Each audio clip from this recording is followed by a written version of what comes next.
YCP వెన్నుపోటు దినం utter flop. ప్రజల్లో కనిపించని కనీస స్పందన. నిరసనలకు పిలుపునిచ్చి బెంగళూరు పారిపోయిన జగన్మోహన్ రెడ్డి. వైసీపీ వెన్నుపోటు దినానికి ప్రజల నుంచి వ్యతిరేక పోటు ఎదురైంది. వెన్నుపోటు దినం అత్యంత అట్టర్ ఫ్లాప్ కార్యక్రమంగా మిగిలిపోయింది. వైసీపీ ఇచ్చిన పిలుపునకు ప్రజల్లో ఏమాత్రం స్పందన కనపడలేదు. స్వయంగా పార్టీ అధినేత జగన్ రెడ్డి ఇచ్చిన పిలుపును సైతం వైసీపీ నేతలు పెద్దగా పట్టించుకోలేదు. కార్యక్రమానికి పిలుపు ఇచ్చిన జగన్ రెడ్డి ఒకరోజు ముందే బెంగళూరు పారిపోయాడు. దీంతో నాయకులు కూడా మనకెందుకులే అనుకుని ముందుకు రాలేదు. రాయలసీమలో అక్కడక్కడ కొందరు మొక్కుబడిగా రోడ్లపైకి వచ్చి నిరసన తెలియజేశారు. కోస్తాలో నిరసన కార్యక్రమాలు పెద్దగా కనిపించలేదు. ప్రకాశం జిల్లాలో కేవలం దర్శిలో మాత్రమే జిల్లా అధ్యక్షుడు బూచేపల్లి ఆధ్వర్యంలో మమా అనిపించారు. అక్కడ ఎమ్మెల్యేగా ఉన్నాడు కాబట్టి మమా అనిపించారు. పార్టీ కోసం పోరాడుతున్న తనను జిల్లాలోని ఒక వర్గం నాయకులు దూరం పెడుతున్నారని కాస్త కోస్తో ఈసారి 11 సీట్లు గెలిచిన వాళ్ళల్లో ఎర్రగొండపాలెం చంద్రశేఖర్ ఒక్కడే కాస్త మాట్లాడగలుగుతున్నాడు, రోడ్డు మీదకి రాగలుగుతున్నాడు. ఆయన కూడా ఒక వర్గం దూరం పెడుతూ ఈయన తొక్కే ప్రయత్నం చేస్తూ ఉంది. దానికి నిరసనగా ఈయన కార్యక్రమాల్లో పాల్గొనకుండా హైదరాబాద్కే పరిమితం అయ్యాడు. జిల్లా అధ్యక్షుడు బూచేపల్లి శివప్రసాద్ రెడ్డి నుంచి కనీసం సమాచారం అందడం లేదని ఆయన అసంతృప్తితో ఉన్నారు. జగన్ రెడ్డి కోసం పోరాడేది చంద్రశేఖరరావు, తిట్లు తినేది చంద్రశేఖర్, షో చేసేది బూచేపల్లి శివప్రసాద్ రెడ్డి. అలాంటి నాకు కనీసం సమాచారం కూడా చెప్పట్లేదు, నన్ను పిలవట్లేదు, నన్ను తొక్కేస్తున్నారు. తొక్కేయడం అంటే ఆ పార్టీలో ఉన్న పరిస్థితి. ఆ నలుగురు ఆ వర్గం తప్ప రెండో వాడిని మాట్లాడినెవరు, ఎదగనివ్వరు, పైకి రానివ్వరు. ఈ కార్యక్రమంలో భాగంగానే చంద్రశేఖరరావును తొక్కేస్తున్నారంటే ఆయన బాధపడిపోతా హైదరాబాద్లో కూర్చుని కంట కన్నీరు పరిమితం అయ్యాడు. కృష్ణా జిల్లా గన్నవరంలో మాజీ ఎమ్మెల్యే వంశీ అనుచరులు దుట్టాలుడు శివభరత్ వర్గాల మధ్య తోపులాట చోటు చేసుకుంది. జగన్మోహన్ రెడ్డి కార్యక్రమానికి పిలుపునిస్తే గన్నవరంలో వలభనేని వంశీ వర్గీయులకిను దుట్టా వర్గీయులకి గొడవలయ్యి తోపులాడుకుని కొట్టుకునే పరిస్థితికి వచ్చి కొట్టుకున్నారు కూడా. నిలువరించేందుకు మాజీ మంత్రి పేర్ని నాని ప్రయత్నించినా ఫలితం లేకపోగా పేర్ని నాని బట్టలు కూడా చింపేశారంట. ఉత్తరాంధ్రలో వెన్నుపోటు దినం ఊసేయలేదు.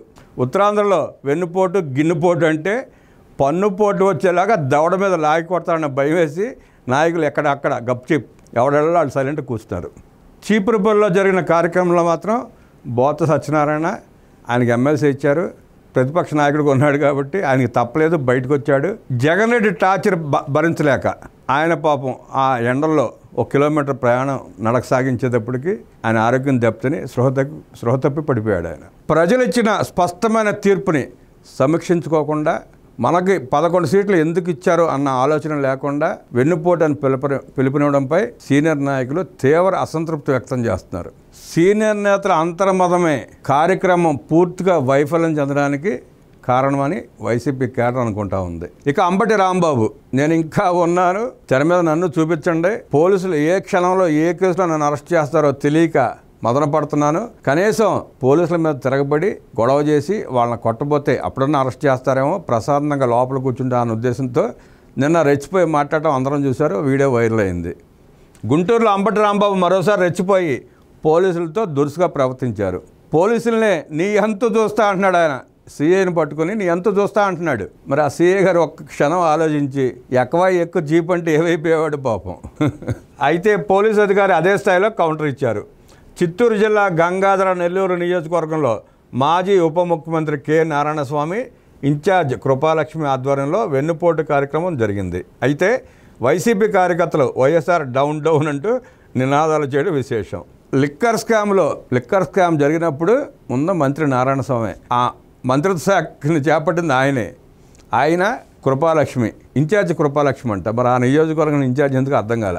మాజీ ఉప ముఖ్యమంత్రి నారాయణస్వామి ఉండగా ఆ నియోజకవర్గానికి మళ్ళీ ఇన్ఛార్జిని పెట్టాడు జగన్ రెడ్డి. అంటే నారాయణస్వామిని ఇంటికి పంపించే కార్యక్రమం ముందు చేపట్టేశాడు ఆయన.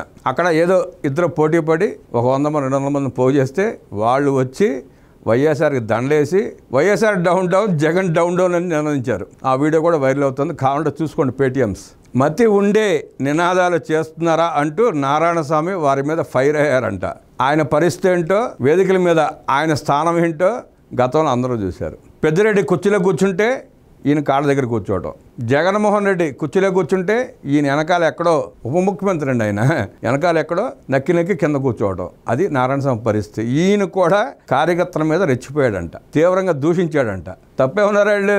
YSR down down YS Jagan down down అన్నారు. చేత కాని పాలన చేసి, దుర్మార్గపు పాలన చేసి రాష్ట్రాన్ని అడ్డగోలుగా దోచుకున్న జగన్మోహన్ రెడ్డిని డౌన్ డౌన్ అన్నారు. వైసీపీ కార్యకర్తలు మాత్రం తప్పేమన్నారు? డౌన్ డౌనే కదా అనాల్సిందే. అది పరిస్థితి. తీసుకొచ్చేవాళ్ళు పోనే ఉన్నా డబ్బులు ఇచ్చి తీసుకొచ్చారు, అది వేరే సంగతి. ముందు స్క్రిప్ట్ ఇవ్వాలి కదా వాళ్ళకి. స్క్రిప్ట్ ఇచ్చి కాసేపు చదివించి తీసుకొచ్చి కార్యక్రమం అయిపోయిన తర్వాత అప్పుడు ఆ క్వార్టర్ ఆఫ్ ఇస్తే క్వార్టర్ దాకా బిర్యానీ తిని కామ్కి వెళ్ళిపోయేవాళ్ళు. అదేమి చేయకుండా డబ్బులు వచ్చి తీసుకొచ్చి స్క్రిప్ట్ ఇవ్వకుండా మందు ఇచ్చేస్తే ఇట్లాగా ఉంటుంది పర్యవసానం. మంత్ ఆయనకు ఏం చేస్తారు? డౌన్ డౌన్ అనక. పూర్వం జగన్ రెడ్డి పాలనలో చీప్ లిక్కర్ తాగి కడుపు రగిలిపోయి ఉన్న వాళ్ళంతా ఆ మందుకి ఈ మందుకి తేడా గమనించి జగన్ రెడ్డి డౌన్ డౌన్ అన్నారు. తప్పే ఉంది నారాయణ స్వామి దాంట్లో.